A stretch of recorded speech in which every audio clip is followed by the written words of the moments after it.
Welcome students to our YouTube channel M education academy. English की सीरीज में ये आज आपका दूसरा लेक्चर। ठीक, पहले लेक्चर में हमने देखा था simple present tense. Simple present tense के मैंने दो पार्ट बताए थे, स्टेटमेंट ऑफ स्टेट और आज हम पढ़ेंगे statement of action.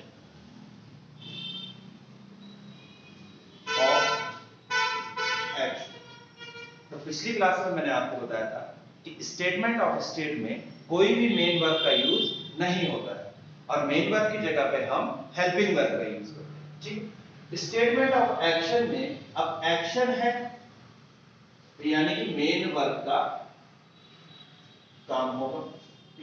Statement of action में हम हमेशा मेन वर्ब का यूज करेंगे।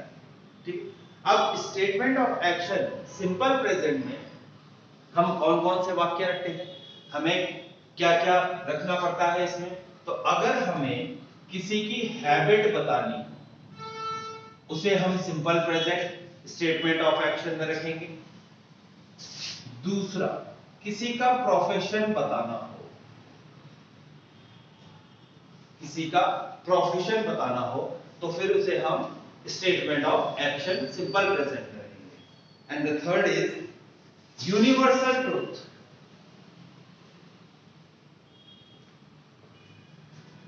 यूनिवर्सल ट्रूथ को भी हम सिंपल प्रेजेंट में ही स्पेसिफाई करते हैं।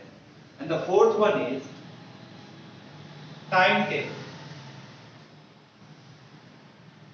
अगर हमें कोई टाइम टेबल बताना है तो फिर हम उसे सिंपल प्रेजेंट में स्पेसिफाई करेंगे। तो ये चार चीजें हैं, किसी की हैबिट हो गई, किसी का प्रोफेशन हो गया, यूनिवर्सल ट्रूथ और टाइम टेबल के सेंटेंस को हम सिंपल प्रेजेंट में स्पेसिफाई करते हैं।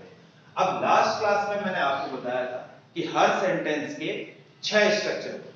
ठीक, जैसे कि आपको पता होगा पॉजिटिव स्ट्रक्चर, तो उसी प्रकार से स्टेटमेंट ऑफ एक्शन में भी 6 स्ट्रक्चर होते हैं। पॉजिटिव स्ट्रक्चर की बात करें तो सब्जेक्ट, मेन जो होता है सेंटेंस का सब्जेक्ट, सब्जेक्ट के बाद वर्ब की फर्स्ट फॉर्म। फर्स्ट क्लास में मैंने आपको बताया था कि वर्ब दो टाइप के होते हैं, हेल्पिंग वर्ब, मेन वर्ब। और वर्ब की 3 फॉर्म होती है, first form, second form and third form. Main verb की 3 फॉर्म। ठीक है, तो सब्जेक्ट, वर्ब की फर्स्ट फॉर्म, ऑब्जेक्ट और एडिशनल इंफॉर्मेशन। ठीक, तो ये हो गया आपका स्टेटमेंट ऑफ एक्शन का पॉजिटिव स्ट्रक्चर। अब मैं एक एग्जांपल लेता हूं। आई एम अ टीचर, ये एग्जांपल है स्टेटमेंट ऑफ स्टेट का।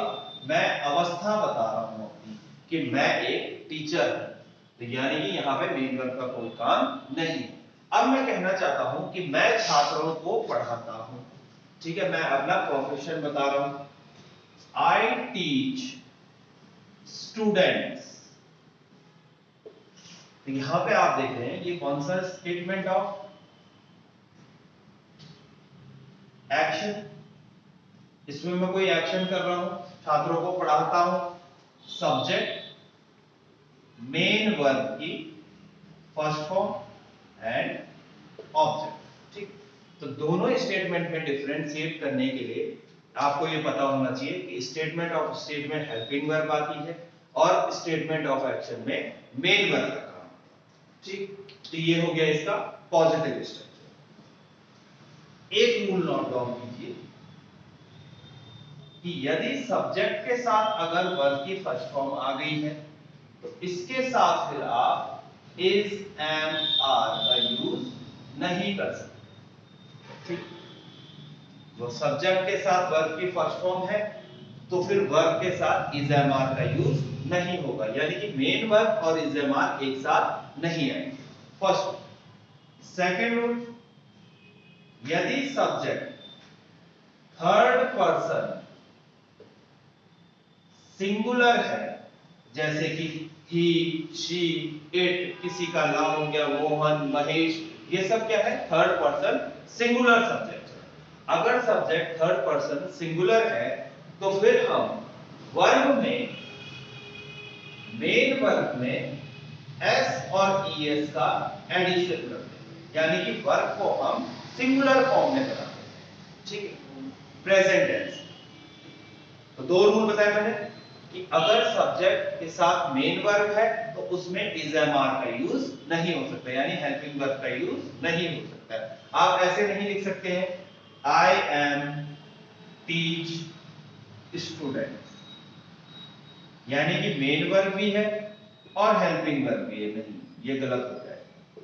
ठीक, मेन वर्ब की फर्स्ट फॉर्म है तो उसके साथ फिर हेल्पिंग वर्ब का यूज नहीं हो सकता। ठीक, दूसरा रूल कहता है कि अगर सब्जेक्ट थर्ड पर्सन है, सिंगुलर सब्जेक्ट है, थर्ड पर्सन सिंगुलर सब्जेक्ट है, तो वर्ब में एस और ईएस का जुड़ाव होगा। जैसे कि for example he help others, वह दूसरों की मदद करता है। अब ही कैसा सब्जेक्ट है? Third person subject. हेल्प हो गई आपकी मेन वर्ब, इसमें फिर हम एस का जुड़ाव करेंगे, ही हेल्प्स अदर्स, तब जाके ये सेंटेंस करेक्ट बनेगा। ठीक, तो यहां पे हमने ये देखा कि स्टेटमेंट ऑफ एक्शन में मेन वर्ब का काम होता है और तीन चार चीजें हम सिंपल प्रेजेंट में रख सकते हैं, किसी की habit, profession, universal truth, time period. ठीक, दो रूल और सीखे हमने कि अगर सब्जेक्ट के साथ मेन वर्ब है और वो simple present statement of action का सेंटेंस है तो उसके साथ फिर इज एम आर का प्रयोग नहीं होगा। दूसरा, अगर सब्जेक्ट थर्ड पर्सन सिंगुलर है तो फिर वर्ब में एस और ईएस का जुड़ाव करना पड़ेगा, एडिशन करना पड़ेगा। ठीक है, चलिए आगे बढ़ते हैं।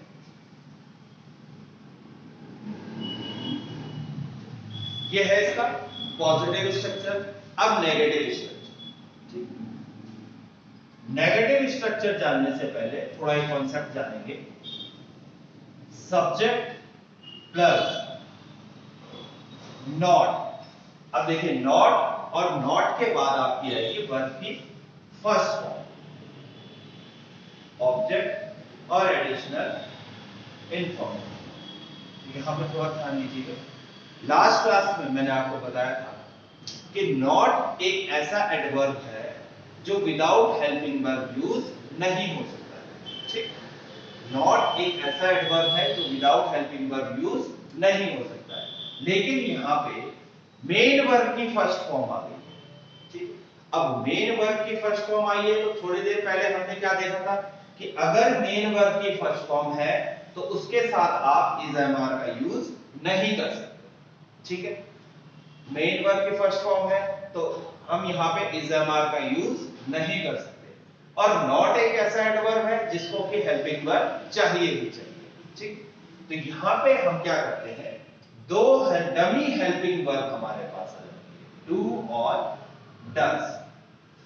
इन्हें हम बोलेंगे dummy helping verb. Do and does, these are dummy helping verb of present tense। ठीक है, I, we, you, they plural subject के साथ आप डू का इस्तेमाल करेंगे। he, she, it third person singular subject के साथ आप डज का इस्तेमाल करेंगे। ठीक है, तो यहां तक बात क्लियर है। हमने क्या बोला कि मेन वर्ब के साथ आप इज एम आर का इस्तेमाल नहीं कर सकते, लेकिन नॉट एक ऐसा एडवर्ब है जिसको कि डमी हेल्पिंग वर्ब चाहिए ही चाहिए, तो यहां पे फिर आ जाता है डू और डज, जिसे कि हम बोलते हैं डमी हेल्पिंग वर्ब। ठीक है, अब यहां पे देखिए I, we, you, they plural subject के साथ डू का इस्तेमाल होगा, he, she, it third person singular subject के साथ हम डज का इस्तेमाल करते हैं। ठीक, तो यहां पे हमें हेल्पिंग वर्ब मिल गई है, कौन कौन सी, डू और डज। इससे हमारा नेगेटिव स्ट्रक्चर भी कंप्लीट हो गया। आई थिंक आपने नोट डाउन कर लिया होगा डू और डज का। ये है आपका नेगेटिव स्ट्रक्चर। अब interrogative structure, do, does, subject,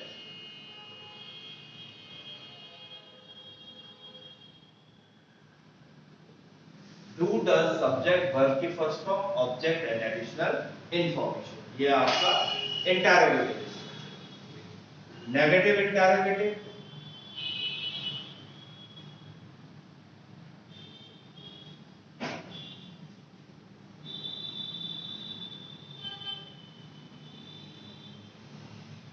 do does subject not verb की first form object and additional information. WH word से जो स्टार्ट होते हैं,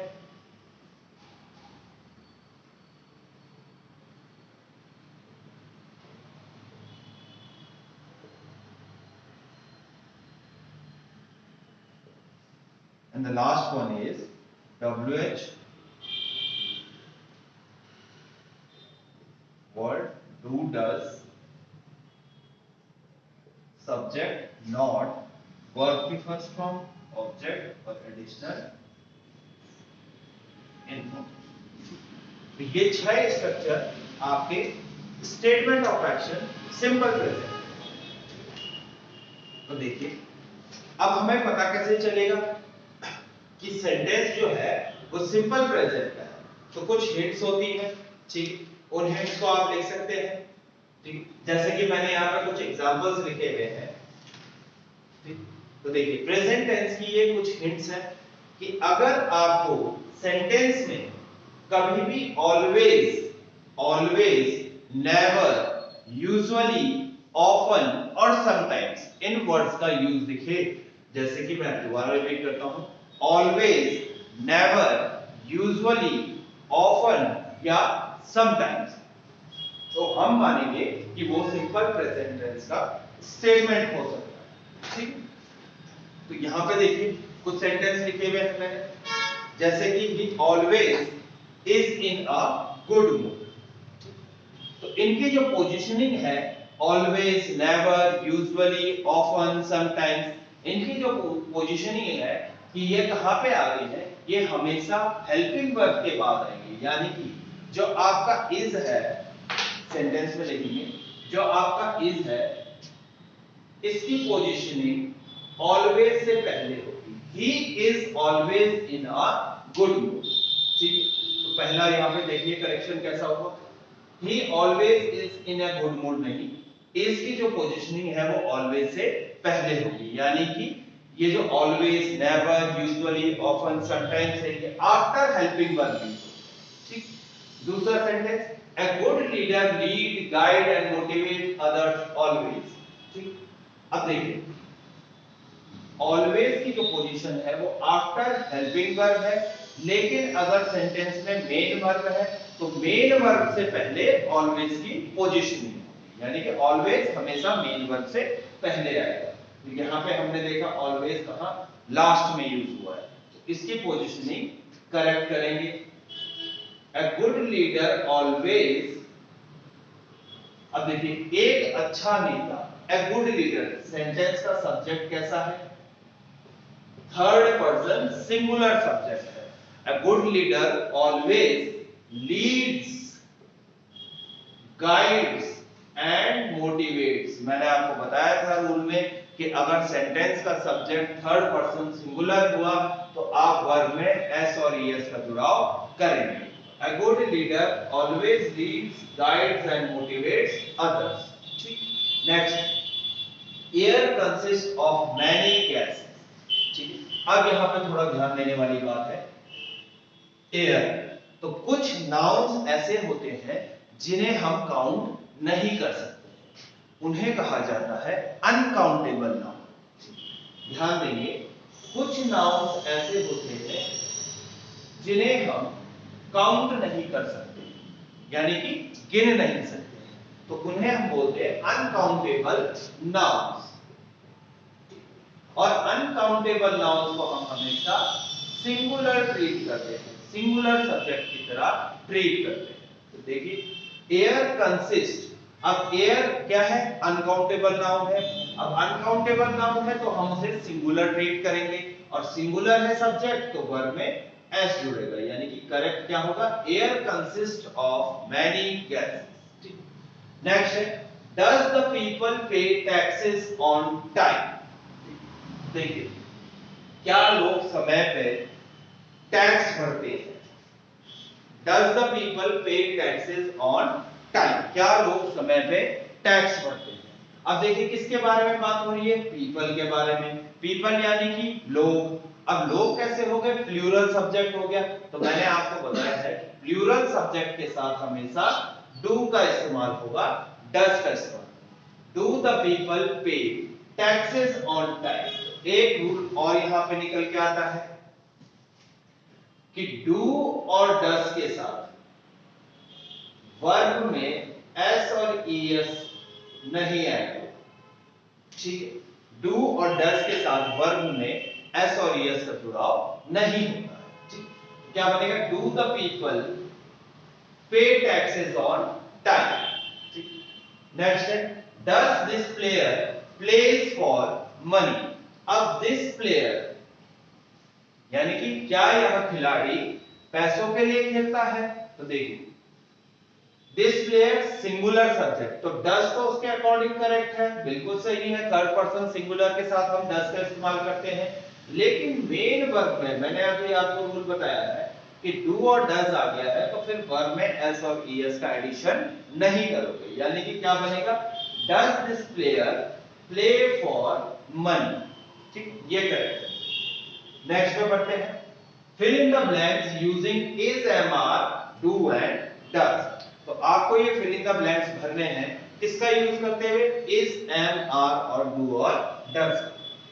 तो देखिए पहला सेंटेंस था what colour dash your shoes. तो देखिए पहले इसमें वर्ब ढूंढिए, मेन वर्ब। कोई मेन वर्ब नहीं है, यानी कि हम इज, एम, आर का प्रयोग कर सकते हैं। अब किसके बारे में बात हो रही है? शूज के बारे में बात हो रही है, यानी कि योर शूज प्लूरल सब्जेक्ट है। Shoes, shoe singular, shoes plural.